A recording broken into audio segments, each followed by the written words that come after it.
Emma Parker sat in her small living room, her laptop glowing against the scattered sketches across her coffee table. She enjoyed her routine, the quiet life she'd built since ending her 2-year relationship. Working from home made her feel calm and in control again.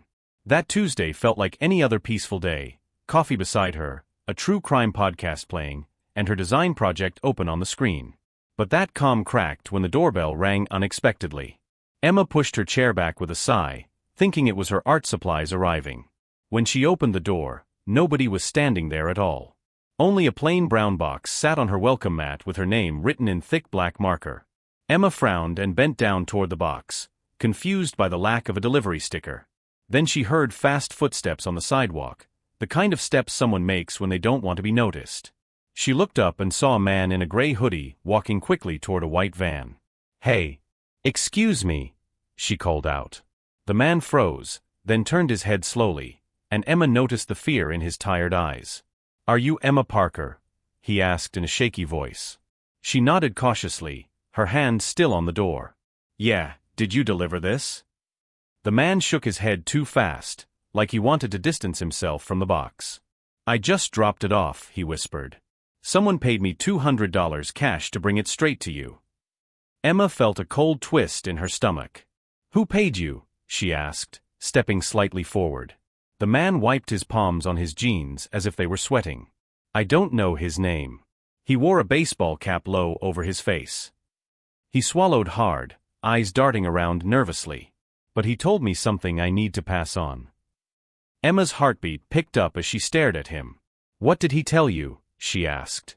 The man leaned in slightly, lowering his voice like someone might be watching. He said, "Don't open this inside your house. Go somewhere public. Somewhere with cameras." Emma froze, gripping the box a little tighter. "Why would he say that?" she asked, her voice thin. But the man was already taking steps backward toward his van. "I don't know," he muttered, shaking his head. "Just be careful, okay?" The van sped off, leaving Emma alone on her porch with the mysterious box. Her quiet neighborhood looked the same as always, but suddenly the street felt too open and too silent. She carried the box inside carefully, setting it on her kitchen counter like it might break. The handwriting on the top stared back at her, bold and personal. She lifted the box, light, almost too light, and felt her chest tighten. She texted her brother, "Something weird just happened." Delivery guy was scared. Then she paced across the kitchen, unable to shake the feeling that something was terribly wrong. Emma circled the box again, her mind racing with possibilities she didn't like. Nothing rattled inside, nothing ticked, nothing smelled strange. But the driver's fear stayed stuck in her head like a warning she couldn't ignore. She picked up the box again and read her name slowly, as if the handwriting could explain anything. "You're being dramatic," she whispered to herself, though she didn't believe it. She grabbed her keys, her purse, and the box with shaking hands. If she was going to open this, she needed to do it somewhere with people around. Emma placed the box gently on the passenger seat and drove toward the busy Starbucks on Maple Street. The whole drive felt unreal, like she was trapped inside someone else's life. Every stoplight made her glance at the box, half expecting it to move on its own. Her hands trembled on the steering wheel, and she kept replaying the delivery driver's voice, "Go somewhere public." When she finally pulled into the parking lot, she sat there for a moment, breathing hard. Then she grabbed the box and walked inside. The familiar smell of coffee should have calmed her, but Emma's nerves felt stretched thin. She ordered a latte she knew she wouldn't drink, then found a small table near the window. Students typed on laptops, a mother soothed a fussy toddler, and an older man flipped through a newspaper. Everyone else seemed wrapped in normal life. Emma set the box on the table and stared at it like it was an animal that might bite. Her hands trembled as she reached for her phone and snapped a picture, just in case. Emma dug her fingernail under the tape and slowly peeled it back, the sound seeming louder than it should. Nobody in the shop looked her way. She opened the flaps and froze. Sitting on top was a single silver key with a blue rubber cap. Her breath caught. She knew that key. It was her spare house key, the one she kept hidden in her kitchen junk drawer. She hadn't touched it in months. Emma felt her heartbeat slam against her ribs as she lifted it from the box. Under the key was something even worse, her wallet. The same wallet she thought she'd lost last week. She picked it up with trembling fingers and opened it. Everything was there, her ID, her cards, her cash. Nothing missing. Nothing touched. Someone had taken it, and then returned it. Emma's hands shook harder as she reached deeper into the box. When her fingers brushed a Polaroid photograph, she felt her stomach drop. And when she lifted it out, her whole world stopped moving. The Polaroid showed Emma asleep in her own bed, lying on her side with her hair spread across the pillow. The photo was taken from the foot of the bed, close enough to see her phone on the nightstand and the book she'd been reading. The angle made her skin crawl. Someone had been standing right there while she slept. Her breath hitched as the coffee shop faded into a distant hum. She flipped the picture over with trembling fingers. 7 words on the back nearly stopped her heart. Round 2 starts tonight. Hide better this time. Emma's stomach dropped as the words sank in. That meant someone had been in her home before. Maybe more than once. Her mind raced back to the past few weeks, the strange exhaustion, the heavy sleep, the mornings she woke up groggy for no reason. She had brushed it off as stress. But now it felt like a warning she had ignored. Panic crawled up her spine as she grabbed her phone and dialed her brother. Tyler didn't answer, still stuck in his long meeting, so she texted him, "Call me now. Emergency." Then she dialed 911 with shaking hands. The operator's calm voice felt like a lifeline holding her together. Emma tried to explain the photo, the wallet, the key, but her words came out in broken pieces. "Ma'am, stay where you are," the operator said. "We're sending officers to meet you. Do not return home." Emma nodded even though the operator couldn't see her. She hugged the box tightly as if it might give her answers. 2 officers arrived within minutes, Officer Harris and Officer Lee. Emma handed them the box, unable to steady her shaking hands. They examined everything carefully, taking photos and asking questions. Had she noticed anyone watching her? Had anything gone missing besides the wallet? Did she have an ex or anyone who might want to scare her? When she mentioned her recent breakup, the officers exchanged a subtle look. It wasn't an accusation, but it wasn't nothing either. "We need you to come with us," Officer Harris said gently. At the station, Emma gave her full statement, going through every detail she could remember. Tyler arrived halfway through, pale and terrified, and immediately wrapped his arms around her. The officers told her they had already sent a team to search her townhouse. Emma sat in the small interview room gripping Tyler's hand like a lifeline. Minutes felt like hours. When Officer Harris finally returned, his expression told Emma everything before he even spoke. "We found hidden cameras," he said. 2 of them. Emma pressed her hand to her mouth, fighting the urge to be sick. Officer Harris explained they had discovered 1 camera inside her bedroom smoke detector and another hidden in her bathroom vent. Both were tiny, expertly placed, and wired to broadcast signals somewhere else. "Who installed the detectors?" he asked. Emma's mind raced back to moving day.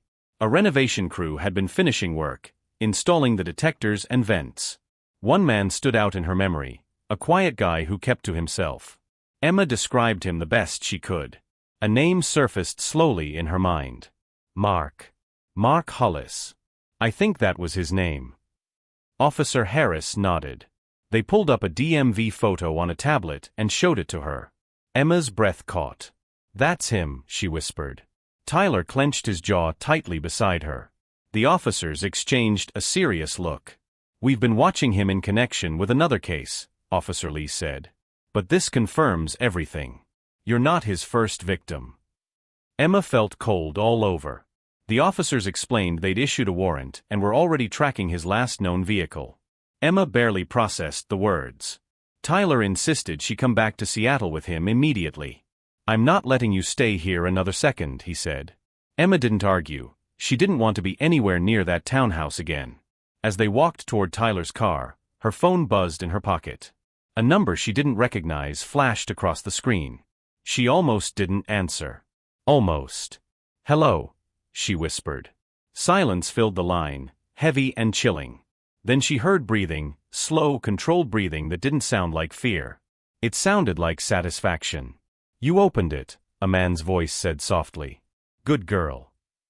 Emma froze, her legs turning weak. Tyler grabbed her arm when he saw her face turn white. "Round 2 doesn't end because you ran," the voice continued. "It ends when I finally meet you properly." The line went dead before she could speak. Emma dropped her phone on the pavement as Tyler steadied her. Officer Harris immediately rushed back outside, demanding details about the call. They began tracing the number, their urgency rising. "He's close," Officer Lee said quietly. "Too close." Emma felt her chest tighten with fear she had never known before. Tyler wrapped an arm around her shoulders, guiding her toward his car. "You're coming home with me," he said firmly. And Emma knew he was right. This was no longer just fear. This was survival. Emma sat in Tyler's car with her hands pressed against her knees, trying to steady her breathing. The officers followed behind them in a patrol car until they reached the freeway exit. "We'll call you the moment we have him," Officer Harris said through the window. Emma nodded, though her chest still felt tight. As Tyler began the 2-hour drive to Seattle, Emma kept checking the mirrors. Every pair of headlights felt suspicious. Every passing car made her flinch. "You're safe with me," Tyler repeated. She wished she could believe him. Halfway to Seattle, Emma's phone buzzed again, this time with a text. Tyler grabbed it before she could look. His face darkened. "Emma, don't look at this." She reached for the phone anyway, her hands shaking as she took it. The message showed a blurry picture taken from far away, a picture of her sitting in Starbucks earlier that day. Her heart dropped. The photo angle came from outside the window. He had been watching her even there. Tyler tightened his grip on the steering wheel. He's following the case updates. He's escalating. They arrived at Tyler's apartment building just after dark. He helped her inside, double-locking every door and pulling all the curtains shut. "You'll stay in the guest room," he said, speaking faster than usual. Emma nodded silently, still holding her phone like it was a live wire. The police called 30 minutes later. "We tracked the number," Officer Lee said. "The phone pinged near the freeway, about 10 minutes behind you." Emma felt her knees weaken. He had been that close. That close without her seeing him. Tyler insisted she sleep, but Emma couldn't close her eyes. Every small sound in the apartment made her jump. She checked the locks 3 times before finally sitting on the edge of the bed. Her thoughts circled endlessly, her house key, her wallet, the cameras, the Polaroid. She wondered how long he'd been inside her home. She wondered if he had watched her more than she knew. Her phone buzzed again, making her gasp. But this time, it was Officer Harris. "We found something important," he said. The officers had searched Mark Hollis's storage unit and found multiple boxes filled with women's belongings, jewelry, clothing, photos, notebooks, even hairbrushes. When they opened one labeled with Emma's initials, they discovered something chilling. Inside were printed screenshots taken from the hidden cameras inside her home. Dozens of them. Emma felt her stomach twist painfully as Officer Harris explained what they saw. "He watched you cook, sleep, shower, everything," he said softly. Tyler looked horrified. Emma felt like she couldn't breathe. The officers also found a folded map with Tyler's apartment circled. "He planned ahead," Officer Lee said. "He knew you'd run to family." Tyler stood behind Emma, his jaw clenched tight. "What does he want?" he demanded. The officer hesitated. "Control. Constant access. He escalates when he feels ignored." Emma's eyes filled with tears. "So he's still coming," she whispered. "Until he's caught," Officer Harris said. "But we're preparing a team. We'll keep patrols near this building tonight." That night, Emma sat on the couch wrapped in a blanket while Tyler stayed awake beside her. Every passing car outside made her flinch. Around midnight, she whispered, "Why me?" Tyler didn't answer at first. He finally said, "Because you lived alone. Because you're quiet. Because he thought you wouldn't notice." Emma stared at the dark window. "He wants me scared." Tyler shook his head. "He wants you controlled. But he's not getting that. Not anymore." Emma wished the fear wasn't still sitting heavy in her chest. Around 1 a.m., there was a knock at the door, 3 slow, deliberate taps. Emma froze. Tyler stood up instantly and motioned for her to stay behind him. Before he reached the peephole, someone spoke from the other side. "Seattle Police." Tyler checked the camera feed and exhaled shakily when he saw 2 uniformed officers. They entered the apartment with urgent expressions. "We have an update," one said. Emma's hands tightened around her blanket. "Is he caught?" she whispered. The officer shook his head. Not yet.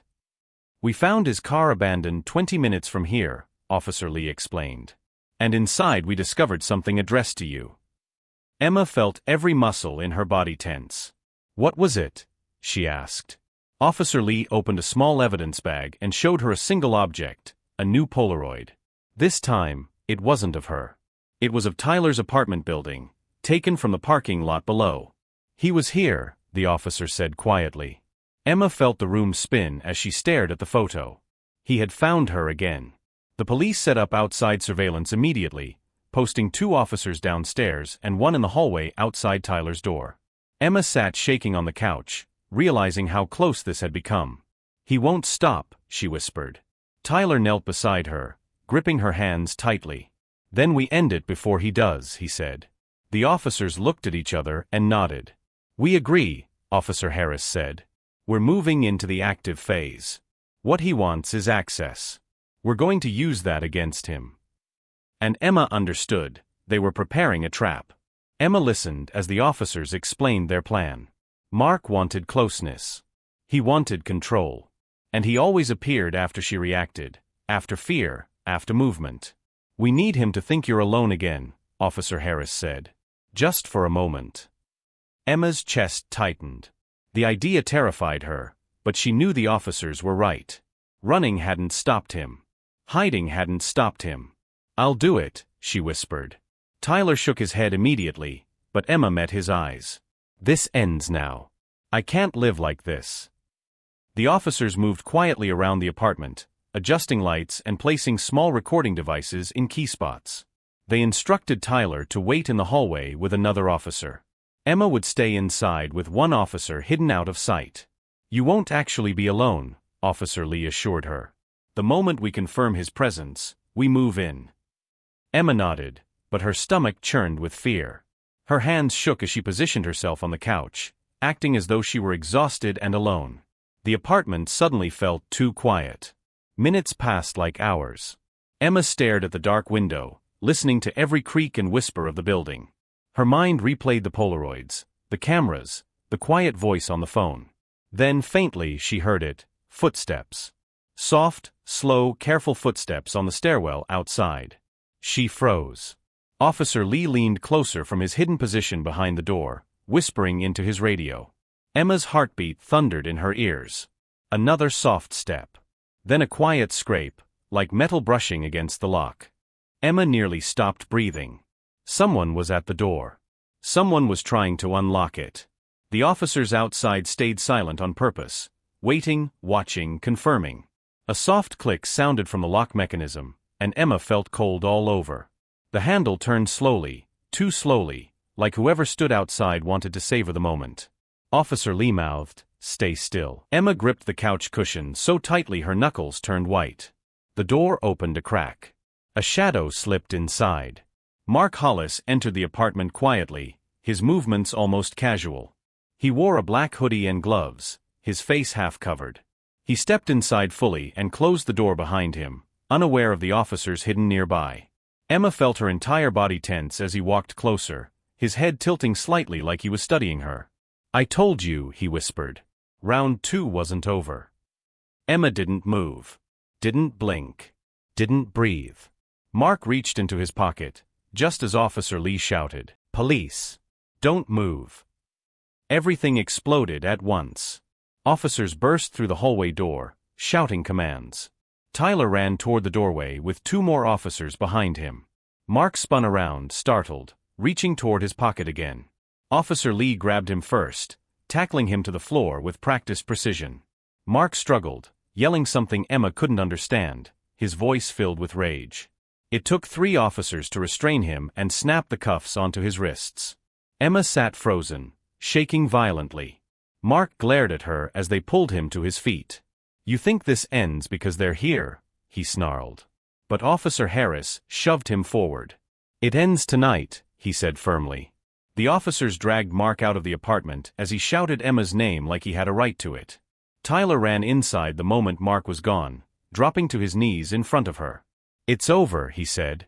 "Emma, it's over." But Emma couldn't speak. She felt her fear unravel all at once. The officers stayed for another hour, gathering evidence and making sure the building was secured. Emma wrapped her arms around herself, still trembling. She felt Tyler's hand on her shoulder, steady and warm. Officer Harris approached her gently. "You were incredibly brave tonight," he said. "Your cooperation helped us stop him from hurting you, or anyone else again." Emma nodded slowly, tears slipping down her cheeks. For the first time since the box arrived, she felt something deeper than fear. Relief. Tyler drove her to a hotel nearby, a place with bright lights, cameras, and round-the-clock staff. Emma didn't want to step foot back into the townhouse or even Tyler's apartment. Not yet. As she lay in the hotel bed, she stared at the ceiling, exhausted beyond words. The danger was gone, but the memory wasn't. She knew healing would take time. But she was alive. She had survived. And she wasn't alone anymore. That mattered more than anything else. 3 days later, the police confirmed they had enough evidence to charge Mark Hollis with multiple counts, including stalking, breaking and entering, illegal surveillance, and attempted kidnapping. Emma met with a therapist and started rebuilding her sense of safety piece by piece. She changed her number, set new boundaries, and promised herself she would never ignore her instincts again. When she finally spoke on camera to share her story, she ended with a message she meant with her whole heart: if something feels wrong, trust yourself. Fear is a warning, and sometimes it saves your life.